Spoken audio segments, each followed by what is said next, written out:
Welcome to Office Mechanics. Coming up on the show, we're going to catch up again today with Mark Rasinovich. We'll assess the risks of moving to the cloud. We'll look at the partnership between what Microsoft does to manage the cloud as well as your role in managing your information. And we'll take a look at some real customer examples along the way. Stay tuned.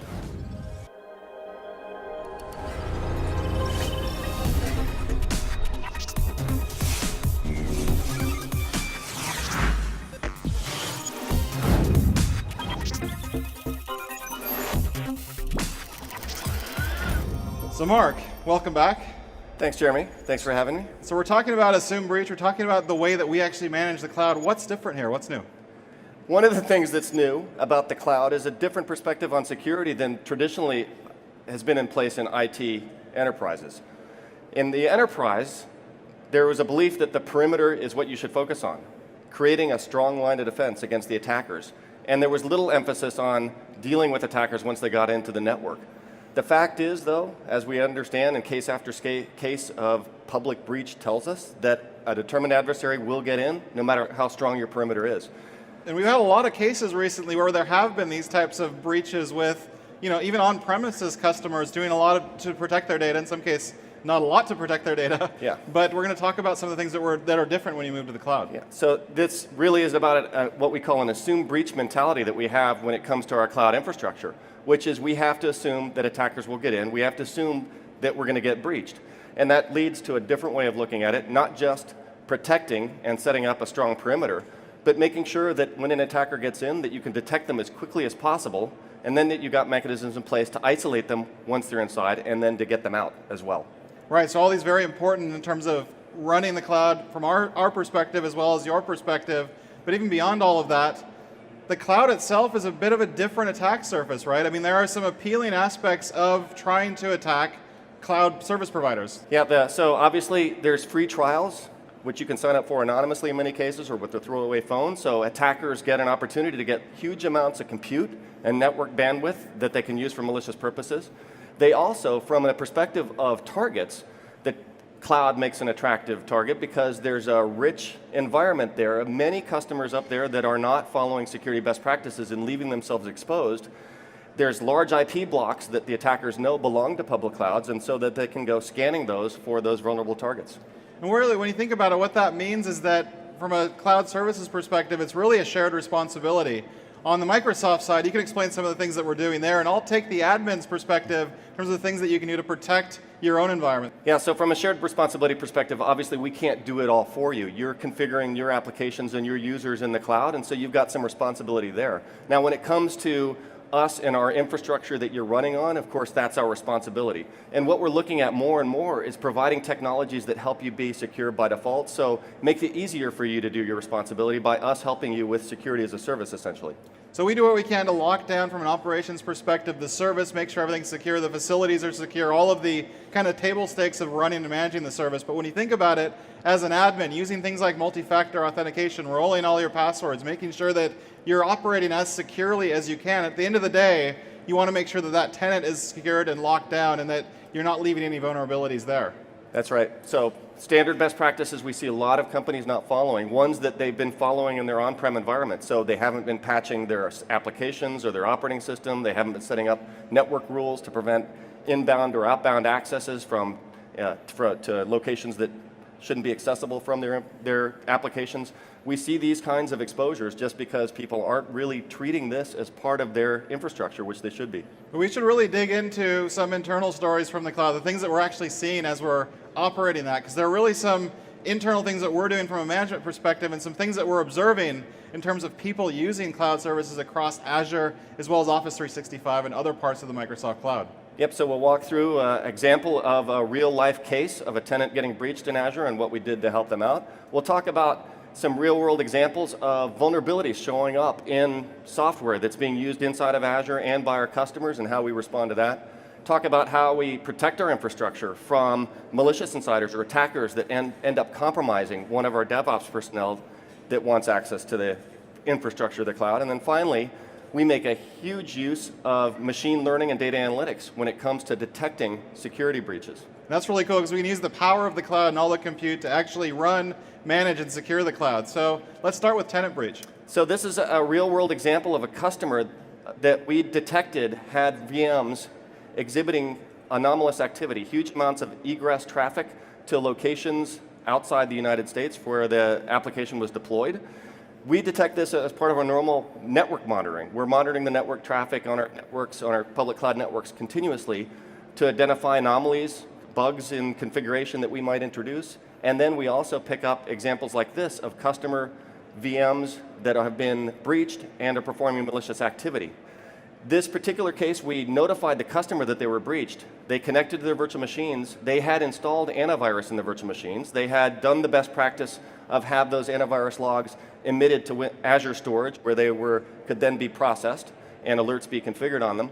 But it turned out that they hadn't been watching those alerts. They hadn't been looking at those logs. So they had no idea that they'd been breached and that their VMs were serving a malicious purpose.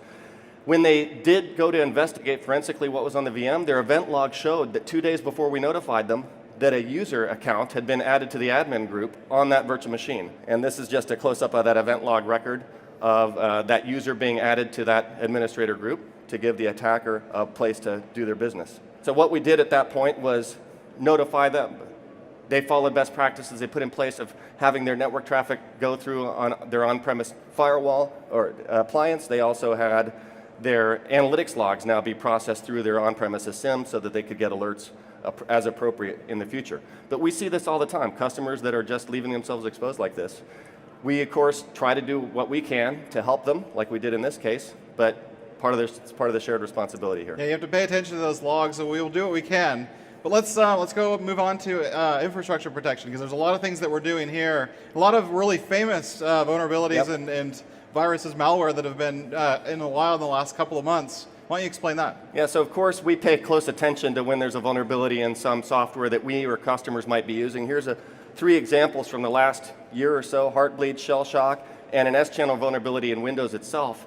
Our reaction or incident response to these, we treat these as security incidents in terms of going and looking to see if the infrastructure itself is vulnerable in any of these. In the case of Heartbleed and Shell Shock, within an hour or less, we determined that our infrastructure was not vulnerable. We were not exposed in any of our software to this. At the same time, we also did scans of our customer VMs to see if they were vulnerable to these, and we did notify them in the case of Heartbleed and Shell Shock. In the case of these Linux VMs that were exposed to this, we sent customers notifications that they were exposed.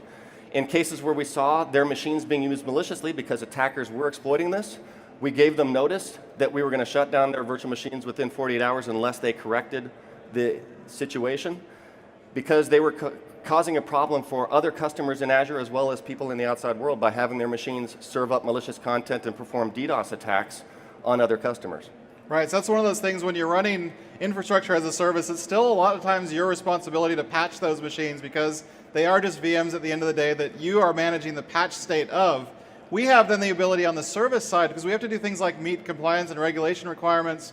We are patching these things continuously and making sure they're as secure and hardened as they possibly can be. But let's go beyond information protection, because just-in-time and role-based controls are also super important. We've got a picture of the lockbox process. We announced in Office 365 that we actually add customers to this so they can actually approve any required access to information on that temporary basis. And the same thing that we've got on Azure for just-in-time, but this way a customer in Office 365 will get to be able to vote, yes, you can access my data temporarily to triage what's going on. That's right. So in this just-in-time access model, which is limited scoped access just to the resources that the developer needs access to troubleshoot a problem, has been something we've had in Azure from the start. A developer, when there's an incident on a piece of infrastructure or a customer VM, there's a ticket that's opened that grants access to that particular resource for a particular user, and that particular or group of users. When that particular group of users goes and requests access, they've got to reference the ticket. The ticket is verified that it grants them access, and then the scoped access is given just to that resource, and it's time-bombed as well. So after a certain amount of time, if the developer's not done, they've got to go request access, and this prevents the case of somebody adding permissions to a resource, forgetting about it, and now you've essentially got a standing admin. Our goal is 0 standing admins.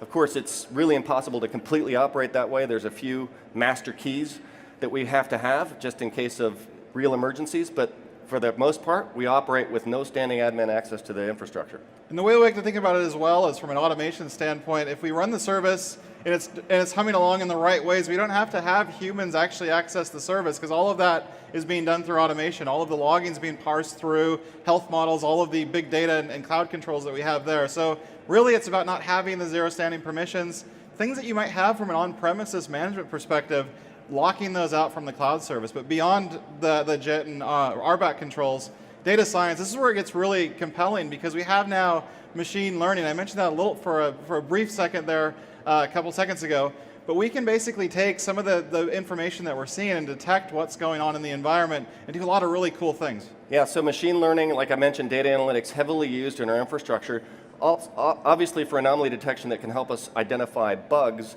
in our infrastructure and our software, but also heavily used for security as well. That just-in-time access process that I mentioned, audited, and then there's data analytics that are looking at that for anomalous patterns in the just-in-time access. So we could detect, for example, a compromised employee where the attacker is leveraging their access in a way that is abusive and getting them access to the infrastructure and giving us alerts. We've got a philosophy inside of Azure which is first party equals third party, which means whatever we do and build for ourselves to operate our systems, we believe that customers might find that useful. This is a great example of us taking that same kind of technology, maybe not the exact same thing, but the principle, the philosophy behind it, and making it available to our customers. And this is the case of Azure Active Directory anomaly detection services, which you saw Brad talk about in the keynote on Monday, where we have machine learning analyzing login patterns through Azure Active Directory to detect anomalous situations. Brad talked about the impossible traveler scenario, so somebody's logging in from the United States and 20 minutes later logging in from China, and that's obviously a situation that doesn't make any sense, and the algorithms will send an alert to the administrator so they're aware that they've likely got a compromised credential. And we really want to make sure that these reports and this information is as pervasive as it can be, that you have the transparency for things like these impossible global logins that you couldn't do, within 5 minutes, be in New York and Shanghai at the same time. We'll be able to surface those up inside of Azure and Active Directory as well as inside of Office 365 workloads. So really, really great stuff coming there across the Microsoft Cloud to really bring a lot of transparency to what's going on behind the scenes. So we've covered quite a bit here in terms of all the different things that we can do. Of course, we can't cover everything in our compressed time frame, but when you think about all the things that you can do from a protection perspective, we have controls in place to prevent tenant breach, to prevent any of the infrastructure requirements and the things that you might have to do to patch locally, just-in-time controls, even customer lockbox. RBAC, data science to use the power of the cloud to really secure the cloud. A lot of things that we're doing, a lot of things that we're helping with in terms of making sure you're compliant, making sure systems are patched, and making sure they're as secure as possible. That's right, and it's an ongoing journey. Like I mentioned, we want to bring more and more of our technologies and systems and approaches and make them available to you. So even when, for that part of the responsibility that's yours, we want to make it as easy as possible. And that data science application to anomalous logons is just one example, a first step in that direction. And of course, all of this information more, you tweet a lot, you blog a bit, all that can be found on the Office blogs, also on the Azure blogs. This is about all the time we have to talk about all the different things today, but there is a lot more content out there in terms of being able to see what we're doing from Microsoft's perspective and what even Mark's presented in the past. So check all of that out. That's about all the time we have for this show. Thanks for watching, and goodbye for now.